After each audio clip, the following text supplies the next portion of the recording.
എല്ലാ വിദ്യാർത്ഥികൾക്കും പുതിയൊരു വീഡിയോയിലേക്ക് സ്വാഗതം. ഈ വർഷത്തെ പോളിടെക്നിക് ഡിപ്ലോമ കോഴ്സുകളിലേക്കുള്ള പ്രവേശനത്തിൻ്റെ ഭാഗമായിട്ടുള്ള ഫസ്റ്റ് അലോട്ട്മെൻറ്റ് റിസൾട്ടും അതുപോലെ തന്നെ മെയിൻ റാങ്ക് ലിസ്റ്റും നാളെ പ്രസിദ്ധീകരിക്കും. അപ്പോൾ വിദ്യാർത്ഥികൾക്ക് polyadmission.org എന്നുള്ള വെബ്സൈറ്റ് വഴി വിദ്യാർത്ഥികൾക്ക് നിങ്ങളുടെ ഫസ്റ്റ് അലോട്ട്മെൻറ്റ് പരിശോധിക്കാവുന്നതാണ്.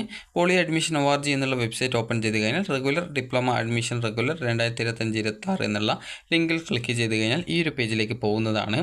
അപ്പോൾ വിദ്യാർത്ഥികൾക്ക് ഈ ഒരു ഫസ്റ്റ് അലോട്ട്മെൻറ്റ് വന്നു കഴിഞ്ഞാൽ നിങ്ങൾക്ക് ഇവിടെ കാണാൻ സാധിക്കും. ഇവിടെ ട്രയൽ അലോട്ട്മെൻറ്റ് ഡീറ്റെയിൽസ് എന്നുള്ള ഭാഗം നിങ്ങൾക്ക് കാണാം. അത് ട്രയൽ അലോട്ട്മെൻറ്റ് റിസൾട്ടിൻ്റെതാണ്. അപ്പോൾ അത് പരിശോധിച്ചിട്ടില്ല എങ്കിൽ നിങ്ങളത് പരിശോധിക്കുക. അപ്പോൾ നിങ്ങൾക്ക് ഫസ്റ്റ് അലോട്ട്മെൻറ്റ് വന്നു കഴിഞ്ഞാൽ ഫസ്റ്റ് അലോട്ട്മെൻറ്റ് ഡീറ്റെയിൽസ് എന്ന് പറഞ്ഞുകൊണ്ട് ആ ഒരു ലിങ്ക് ചേഞ്ച് ആവുന്നതാണ്. അതായത് അവിടെയുള്ള ആ ഒരു ട്രയൽ എന്നതിന് പകരം ഫസ്റ്റ് എന്ന് പറഞ്ഞുകൊണ്ട് വരുന്നതായിരിക്കും. അതിനുശേഷം ഫസ്റ്റ് റാങ്ക് ഡീറ്റെയിൽസ് അതുപോലെ തന്നെയുള്ള ഡീറ്റെയിൽസും അതുപോലെ തന്നെ last index in first allotment എന്ന് പറഞ്ഞുകൊണ്ട് കാണാൻ സാധിക്കുന്നതാണ്. അപ്പോൾ വിദ്യാർത്ഥികൾക്ക് നാളെ അതായത് ജൂൺ 25-ാം തീയതിയാണ് ഈ ഒരു പോളിടെക്നിക് ഡിപ്ലോമ കോഴ്സുകളിലേക്കുള്ള ഫസ്റ്റ് അലോട്ട്മെൻറ്റ് പ്രസിദ്ധീകരിക്കുന്നത്. അതോടൊപ്പം തന്നെ മെയിൻ റാങ്ക് ലിസ്റ്റും പ്രസിദ്ധീകരിക്കുന്നത്. അത് ഫൈനൽ റാങ്ക് ലിസ്റ്റാണ്. മെയിൻ റാങ്ക് ലിസ്റ്റ് എന്നല്ല, ഫൈനൽ റാങ്ക് ലിസ്റ്റ് എന്നാണ് അറിയപ്പെടുന്നത്. അപ്പോൾ ആ ഒരു ഫൈനൽ റാങ്ക് ലിസ്റ്റും പ്രസിദ്ധീകരിക്കുന്നത്. അപ്പോൾ ഈ ഒരു ഫസ്റ്റ് അലോട്ട്മെൻറ്റ് വന്നു കഴിഞ്ഞാൽ വിദ്യാർത്ഥികൾ എന്താണ് ചെയ്യേണ്ടത് എന്നുള്ള കാര്യം നമുക്ക് നോക്കാം. ആദ്യം തന്നെ വിദ്യാർത്ഥികൾ ചെയ്യേണ്ടത് നിങ്ങളുടെ ഫസ്റ്റ് അലോട്ട്മെൻറ്റ് പരിശോധിക്കുക.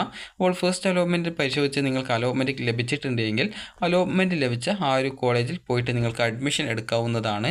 അപ്പോൾ ഈ ഒരു അലോട്ട്മെൻറ്റ് ലഭിക്കുന്നത് നിങ്ങൾക്കിപ്പോൾ ഒന്നാമത്തെ ഓപ്ഷൻ ആണെങ്കിൽ നിങ്ങൾ പെർമനൻറ്റ് അഡ്മിഷനാണ് എടുക്കേണ്ടി വരിക. ഇനിയിപ്പോൾ രണ്ടാമത്തെയോ മൂന്നാമത്തെയോ നാലാമത്തെ അഞ്ചാമത്തെ ഇങ്ങനെ വേറെ ഓപ്ഷൻ, അതായത് ഒന്നാമത്തെ ഓപ്ഷൻ അല്ലാതെ ഏത് ഓപ്ഷൻ കിട്ടിയ വിദ്യാർത്ഥികൾക്കും വേണമെങ്കിൽ പെർമനൻറ്റ് അഡ്മിഷനും അതല്ല ആ ഒരു കോഴ്സിനോട് താല്പര്യമില്ല എങ്കിൽ നിങ്ങൾക്ക് ടെമ്പററി അഡ്മിഷനും നേടാവുന്നതാണ്. അപ്പോൾ ടെമ്പററി അഡ്മിഷൻ എങ്ങനെയാണ് നേടുന്നത് എന്ന് പറയാം. ടെമ്പററി അഡ്മിഷൻ പറയുന്നതാണ് റിപ്പോർട്ടിംഗ് എന്ന് പറയുന്നത്. റിപ്പോർട്ടിംഗ് എന്ന് പറഞ്ഞാൽ ടെമ്പററി അഡ്മിഷൻ എന്നതാണ് ഇവിടെ പോളിടെക്നിക്കിൻ്റേതിൽ റിപ്പോർട്ടിംഗ് എന്നാണ് ഉദ്ദേശിക്കുന്നത്. അപ്പോൾ റിപ്പോർട്ടിംഗ് എന്ന് പറഞ്ഞാൽ നിങ്ങൾ ചെയ്യുന്നത് ഇപ്പോൾ നിലവിൽ നിങ്ങൾ ഒരു കോളേജിൽ അലോട്ട്മെൻറ്റ് കിട്ടി, അതായത് ഈ ഒരു പോളിടെക്നിക് ഡിപ്ലോമയുടെ ഫസ്റ്റ് അലോട്ട്മെൻറ്റ് കിട്ടി. ആ ഒരു കിട്ടിയിട്ടുള്ള കോഴ്സ് തന്നെ നിങ്ങൾക്ക് മതിയെന്നാണെങ്കിൽ നിങ്ങൾക്ക് കോളേജിൽ പോയിട്ട് ആ ഒരു സീറ്റ് അതായത് പെർമനൻ്റ് ആയിട്ട് അവിടെ ഫീസും അതുപോലെ തന്നെ നിങ്ങളുടെ സർട്ടിഫിക്കറ്റുകളൊക്കെ കൊടുത്ത് പെർമനൻറ്റ് അഡ്മിഷൻ ആക്കാം. അതുകൂടാതെ തന്നെ ഹയർ ഓപ്ഷൻസ് ഉണ്ടാകും. അത് നിങ്ങൾക്കിപ്പോൾ മൂന്നാമത്തെ അല്ലെങ്കിൽ അഞ്ചാമത്തെ ഓപ്ഷൻ കിട്ടിയതെന്ന് വിചാരിക്കാം. അപ്പോൾ ആ ഒരു സീറ്റ് തന്നെ മതി എന്ന് വിചാരിക്കാം. അപ്പോൾ അങ്ങനെയെങ്കിൽ നിങ്ങൾക്ക് അവിടെ ആ ഒരു കോളേജിൽ പോയിട്ട് പെർമനൻറ്റ് അഡ്മിഷൻ എടുക്കാവുന്നതും. അതിനുശേഷം വിദ്യാർത്ഥികൾക്ക് ഹയർ ഓപ്ഷൻസ് ഒന്നും വേണ്ട എങ്കിൽ, ഹയർ ഓപ്ഷൻ എന്ന് പറഞ്ഞാൽ ഇപ്പോൾ അഞ്ചാമത്തെ ഓപ്ഷനാണ് നിങ്ങൾ കിട്ടിയത്, അപ്പോൾ അതിന് മുകളിലെ ഹയർ ഓപ്ഷൻ 1 മുതൽ 4 വരെയുള്ള ഓപ്ഷനാണ് ഹയർ ഓപ്ഷൻ എന്നുകൊണ്ട് ഉദ്ദേശിക്കുന്നത്. അപ്പോൾ ഇങ്ങനെയുള്ള ഹയർ ഓപ്ഷൻസ് നിങ്ങൾക്ക് വേണ്ട എന്നാണെങ്കിൽ ഹയർ ഓപ്ഷൻസ് മാത്രമായിട്ട് നിങ്ങൾക്ക് റിമൂവ് ചെയ്ത് കൊടുക്കാവുന്നതും. അതുപോലെ തന്നെ ആ ഒരു ഫസ്റ്റ് അലോട്ട്മെൻറ്റ് കിട്ടിയ ആ ഒരു ഓപ്ഷനിൽ നിങ്ങൾക്ക് പെർമനൻറ്റ് അഡ്മിഷൻ നേടാവുന്നതുമാണ്. ഇനിയിപ്പോൾ ചില വിദ്യാർത്ഥികൾക്ക് ഇപ്പോൾ ഫസ്റ്റ് അലോട്ട്മെൻറ്റ് കിട്ടിയില്ല ആ ഒരു സീറ്റ്, ആ ഒരു സീറ്റ് വേണമെന്ന് നിർബന്ധമില്ല. അവർക്ക് വേറെ ഏതെങ്കിലും, അതായത് ആ ഒരു ഫസ്റ്റ് അലോട്ട്മെൻറ്റ് കിട്ടിയ ഓപ്ഷൻ്റെ മുകളിലുള്ള വേറെ ഏതെങ്കിലും ഓപ്ഷൻ മതി. ഇപ്പോൾ ഒരു ഉദാഹരണത്തിന് എനിക്കിപ്പോൾ അഞ്ചാമത്തെ ഓപ്ഷനാണ് കിട്ടിയത് എന്ന് വിചാരിക്കാം. അപ്പോൾ അഞ്ചാമത്തെ ഓപ്ഷനാണ് കിട്ടിയത്, അതിൽ എനിക്ക് ഇഷ്ടപ്പെട്ട കോഴ്സ് അതൊക്കെ ഒരു കോഴ്സ് വേണ്ട, എനിക്ക് വേണ്ടത് ഈ ഒരു മൂന്നാമത്തെയോ അല്ലെങ്കിൽ ഒന്നാമത്തെയോ രണ്ടാമത്തെയോ മൂന്നാമത്തെ നാലാമത്തെ ഈ ഒരു ഓപ്ഷനെ വേണ്ടു എന്ന് വിചാരിക്കാം. അപ്പോൾ അങ്ങനെയെങ്കിൽ ഞാൻ ചെയ്യേണ്ടത് ഇത്രമാത്രമാണ്. അതായത് എനിക്ക് ഏത് ഓപ്ഷനാണോ എനിക്ക് ടെമ്പററി ആയിട്ട് അഡ്മിഷൻ നേടേണ്ട ആ ഒരു ഓപ്ഷൻ, അപ്പോൾ ആ ഒരു ഓപ്ഷൻ ഏത് കോളേജിൽ ഏത് കോഴ്സിനാണ് കിട്ടിയത് അതനുസരിച്ച് ഞാൻ തൊട്ടടുത്തുള്ള ഏതെങ്കിലും ഒരു പോളിടെക്നിക്കിൽ പോകുന്നു, ഞാൻ ടെമ്പററി അഡ്മിഷനാണ് എടുക്കുന്നതെന്ന് പറയുന്നു. അപ്പോൾ അതിനുശേഷം അവർ നമ്മുടെ സർട്ടിഫിക്കറ്റും കാര്യങ്ങളൊക്കെ പരിശോധിച്ച് സർട്ടിഫിക്കറ്റും തിരിച്ചു തരും. അതിനുശേഷം നിങ്ങളവിടെ ടെമ്പററി ആയിട്ട് ആ ഒരു കിട്ടിയിട്ടുള്ള ആ ഒരു പോളിടെക്നിക് കോളേജിൽ നിങ്ങളവിടെ ടെമ്പററി ആയിട്ട് അഡ്മിഷൻ എടുത്തു എന്ന് പറഞ്ഞുകൊണ്ട് കൃത്യമായിട്ട് അവിടെ രേഖപ്പെടുത്തും. അപ്പോൾ ഇങ്ങനെ നിങ്ങൾക്ക് ടെമ്പററി അഡ്മിഷൻ നേടാൻ സാധിക്കുന്നതാണ്. ഇനിയിപ്പോൾ പെർമനൻറ്റ് അഡ്മിഷൻ ആണെങ്കിൽ നേരത്തെ പറഞ്ഞതുപോലെ നിങ്ങൾക്ക് ഇഷ്ടപ്പെട്ട ആ ഒരു പോളിടെക്നിക്കാണ് കിട്ടിയത് അല്ലെങ്കിൽ ഇഷ്ടപ്പെട്ട കോഴ്സ് തന്നെയാണ് കിട്ടിയതെങ്കിൽ നിങ്ങൾക്ക് ഫീസും അതുപോലെ തന്നെ ഡോക്യുമെൻസും ഒക്കെ എടുത്തുകൊണ്ട് നിങ്ങൾക്ക് അലോട്ട്മെൻറ്റ് കിട്ടിയ പോളിടെക്നിക് കോളേജ് ഏതാണോ അവിടെ പോയിട്ട് നിങ്ങൾക്ക് നിങ്ങളുടെ ആ ഒരു ഫീസൊക്കെ അടച്ചുകൊണ്ട് നിങ്ങൾക്ക് പെർമനൻറ്റ് അഡ്മിഷൻ എടുക്കാവുന്നതാണ്. പെർമനൻറ്റ് അഡ്മിഷൻ എടുക്കുന്ന സമയത്ത് ഹയർ ഓപ്ഷൻസ് വല്ലതും ഉണ്ടെങ്കിൽ, അത് ഇപ്പോൾ കിട്ടിയ ഓപ്ഷൻ്റെ മുകളിൽ ബാക്കി വല്ല ഓപ്ഷനുകളും ഉണ്ടെങ്കിൽ വിദ്യാർത്ഥികൾക്ക് അത് ഡിലീറ്റ് ചെയ്ത് കൊടുക്കാവുന്നതാണ്. ഇനി അതുപോലെ തന്നെ വിദ്യാർത്ഥികൾ ചോദിക്കുന്നതാണ്, അപ്പോൾ എനിക്ക് ഇഷ്ടമില്ലാത്ത ഓപ്ഷനാണ് കിട്ടിയത്, അപ്പോൾ അങ്ങനെയെങ്കിൽ ഞാൻ അഡ്മിഷൻ എടുത്തിട്ടില്ലെങ്കിൽ എന്തെങ്കിലും പ്രോബ്ലം ഉണ്ടോ എന്നുള്ളത്. അപ്പോൾ നിങ്ങൾ ശ്രദ്ധിക്കേണ്ട കാര്യം, നിങ്ങൾക്ക് അലോട്ട്മെൻറ്റ് കിട്ടുകയും എന്നാൽ നിങ്ങൾ ടെമ്പററി അഡ്മിഷൻ അതായത് ഈ ഒരു പോളിടെക്നിക് കോളേജിൽ റിപ്പോർട്ടിംഗ് എങ്കിലും ചെയ്തിട്ടില്ല എങ്കിൽ നിങ്ങൾക്ക് ലഭിച്ച സീറ്റ് നഷ്ടപ്പെടുക മാത്രമല്ല അലോട്ട്മെൻറ്റ് പ്രോസസ്സിൽ നിന്നും നിങ്ങളെ പുറത്താക്കപ്പെടുന്നതും ആയിരിക്കും.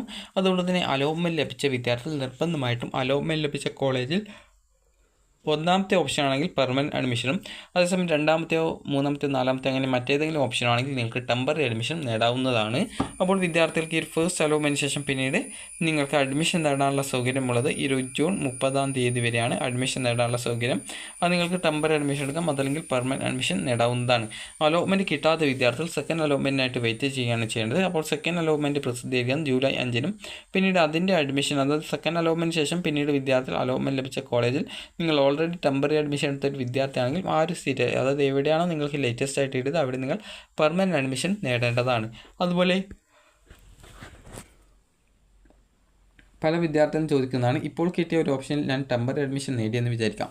അപ്പോൾ അങ്ങനെയെങ്കിൽ എനിക്ക് സെക്കൻഡ് അലോട്ട്മെൻറ്റിൽ വേറൊരു ഓപ്ഷനിലേക്ക് അലോട്ട്മെൻറ്റ് കിട്ടിയെന്ന് വിചാരിക്കാം. അപ്പോൾ അങ്ങനെയെങ്കിൽ സെക്കൻഡ് അലോട്ട്മെൻറ്റ് കിട്ടിയ ഓപ്ഷൻ വേണ്ട എന്ന് വെച്ച് എനിക്ക് ഫസ്റ്റ് അലോട്ട്മെൻറ്റിൽ കിട്ടിയ ആ ഒരു കോളേജിൽ ജോയിൻ ചെയ്യാൻ പറ്റുമോ എന്നുള്ളത്. അപ്പോൾ ഒരിക്കലും പറ്റുന്നതല്ല. നിങ്ങൾ ഇവിടെ ടെമ്പററി ആയിട്ട് അതായത് റിപ്പോർട്ട് ചെയ്തെന്ന് വിചാരിക്കാം. അപ്പോൾ റിപ്പോർട്ട് ചെയ്ത സമയത്ത് നിങ്ങൾക്ക് അടുത്ത സെക്കൻഡ് അലോട്ട്മെൻറ്റ് വന്ന സമയത്ത് നിങ്ങൾക്ക് മറ്റൊരു ഓപ്ഷനിലേക്ക് മാറ്റം കിട്ടിയെങ്കിൽ ആ ഒരു കിട്ടിയ ഓപ്ഷൻ്റെ താഴെ എല്ലാവിധ ഓപ്ഷൻസും ഡിലീറ്റ് ചെയ്യപ്പെടും. അപ്പോൾ അതുകൊണ്ട് തന്നെ സെക്കൻഡ് അലോട്ട്മെൻറ്റിൽ കിട്ടിയ ആ ഒരു ഓപ്ഷനിലായിരിക്കും നിങ്ങളുടെ അഡ്മിഷൻ ഉണ്ടായിരിക്കുക.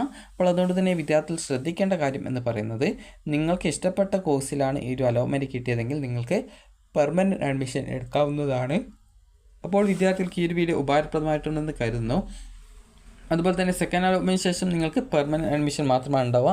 ഫസ്റ്റ് അലോട്ട്മെൻറ്റിലാണ് ഈ രീതിയിൽ റിപ്പോർട്ടിംഗ് അതുപോലെ തന്നെ പെർമനൻറ്റ് അഡ്മിഷൻ ഉണ്ടായിരിക്കുന്നത്. സെക്കൻഡ് അലോട്ട്മെൻറ്റിൽ ജോയിനിങ്, അതായത് ഈ ഒരു കോളേജിൽ പെർമനൻറ്റ് അഡ്മിഷൻ മാത്രമാണ് ഉണ്ടായിരിക്കുള്ളൂ.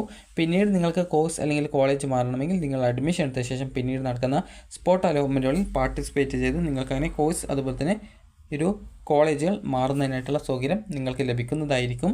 അപ്പോൾ വിദ്യാർത്ഥികളുടെ ഈ വർഷത്തെ പോളിടെക്നിക് ഡിപ്ലോമ കോഴ്സുകളിലേക്കുള്ള ഫസ്റ്റ് അലോട്ട്മെൻറ്റ് റിസൾട്ട് നാളെ, അത് ജൂൺ 25 പ്രസിദ്ധീകരിക്കുന്നതാണ്. അപ്പോൾ വിദ്യാർത്ഥികൾക്ക് ഈ ഒരു വീഡിയോ ഉപകാരപ്രദമായിട്ടുണ്ടെങ്കിൽ ലൈക്ക് ചെയ്യുക, ഷെയർ ചെയ്യുക. Thank you for watching.